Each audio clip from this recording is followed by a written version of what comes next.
The Timberwolves and Lakers is tomorrow on ABC. This series filled with stars and storylines. LeBron chasing his 5th title. Anthony Edwards looking for his 1st. And the same goes for Luka Doncic, who likes the Lakers' chances, speaking yesterday. I think we have a great team. We have guys that are willing to go to war. Everybody's staying together. The chemistry is high, so I think we for sure have a chance. Oh, it's been a minute. Danny Green, great to see you, sir. How we doing? Good to see you, too. What up, great. boy? I'm great. Good to see you doing, guys. man? Thanks Good. for having Stephen me. A. needs someone to keep him in line out there on the West Coast, so keep your eyes on him. I doubt I'm the person to do that. All right, S.A., who's the most important star in this Minnesota Lakers series? For me, it's Anthony Edwards because it's the only way Minnesota has a chance. They have no chance if Anthony Edwards isn't a star in this series. And I'm talking about a big-time star. When you got Luka and LeBron coming in your direction with the way Austin Reeves is playing, you got a load on your shoulders if you're Anthony Edwards. You don't have a snowball's chance as a franchise of pulling a victory off in the first round against the Los Angeles Lakers without him being a superstar in this series. There is no way around it. Because if Luka doesn't do it, LeBron's going to do it. If LeBron doesn't do it, Luka's going to do it. AR has shown he's a reliable. I mean, when you think about a big three, I think he makes the Lakers a big three. He has been playing outstanding basketball, and props to J.J. Redick and his coaching staff for getting him to this level because Austin Reeves has clearly improved. And then I'm thinking about Dorian Finney-Smith, Rui Hachimura, because they're better with these guys in the lineup and what have you, and you see what they're bringing to the table. The Lakers have weapons. The Lakers are the favorites. The Lakers should win this series. I predict that they will. But the only chance, and I mean the only chance, I give Minnesota is if Ant-Man, who can be Jordan-esque, if that brother shows up like that on that level, you got yourself a series. I'm going to respectfully disagree with you. What? I think there's more pressure on Luka. Because, I mean, they brought him here to win a championship.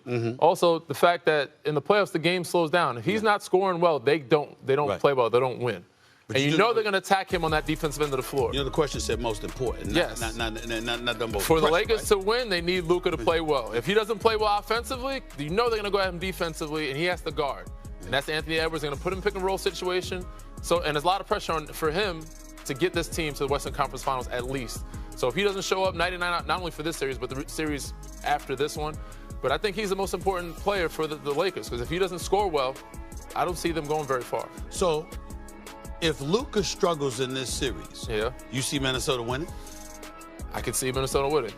See, I'm saying to you, the big three they got somebody else to rely upon in the event that Luka doesn't show up, which ain't going to happen, by the way. He will show up. But who is that person that they're relying upon? Although he's 40 years of age, in his 22nd season, he happens to be the second greatest player in the history of basketball, okay? Who, by the way, still was playing like an MVP caliber player for most of this season. And not very good, great. LeBron James has been great. Let's call it what it is, all right? And I'm saying to you, that's who you got to rely upon if Luka doesn't show up. Who Ant-Man got to rely on? He has less pressure, but they're playing very well as a group. They don't have enough defense to stop.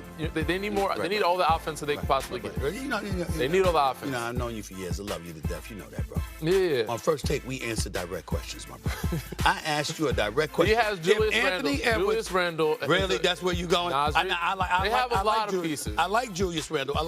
He's got to show up in the playoffs, but I miss him as a New York Knick. Number of love for him. Dante DiVincenzo, I miss you too, my brother. Wish y'all was still in New York City. They're playing well. Nas Reed, I like him. I like him a lot. But again, in terms of a reliable offensive piece to lean on, who do you have other than Ant-Man that you can pencil? I can pencil in LeBron James if Luka don't show up. And I know Luka's going to show up, but I can pencil in LeBron James. I can't pencil in anybody else on Minnesota. Luka better show up. I just think that A. if Luka doesn't show up, it's going to be a struggle for them because they need to score enough points. They don't have enough offense without Luka scoring. Okay.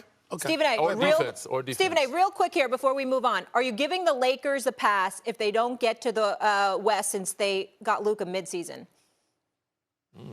If they don't get where, Molly? Where? They don't win the West. If they don't win the West. Ooh. No, I mean, it's not a matter of giving them a pass. I think OKC's better. So I would, most people would expect OKC to come out of the West, considering the kind of year they had, even though the Lakers have beaten them a couple times. And you look at OKC, these brothers are elite. Some young lions coming in your direction. Was the number 1 seed last year, number 1 seed this year, elevated their level of defense in terms of picking up Caruso and Hartenstein. I mean, when you got them brothers with Chet Holmgren and you got Shai Gilgeous-Alexander, my MVP, that brother is something to behold. I'm just saying, it's not a negative against the Lakers if they don't come out the West. I think if they lose to anybody else, it would be. But losing to OKC, no. Fair enough. All right, let's keep it pushing, guys. Get to one of the other Western matchups. So we've got the vets versus the young guns when Golden State travels to Houston to take on the Rockets in the first round of the playoffs. This one's on Sunday. We also, gentlemen, have Dre versus Brooks Part 2. Here's Dillon Brooks on the subject of ejections. How many ejections are we going to see in this series? I don't know. I'm not going to get ejected. I'll leave that to somebody else. He just jinxed himself. He just jinxed himself. Danny, I can coming see it to you. happening already. Danny, who's a bigger concern for you when it comes to the antics in this series? Is it Dre or Dillon Brooks?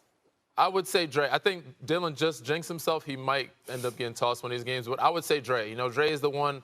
I'm going to say he's just more aggressive with it. In the playoff time, his emotions, he really doesn't control them as much as he should. I think he's more the concern because he really dictates a lot of what Golden State does, defensively and offensively.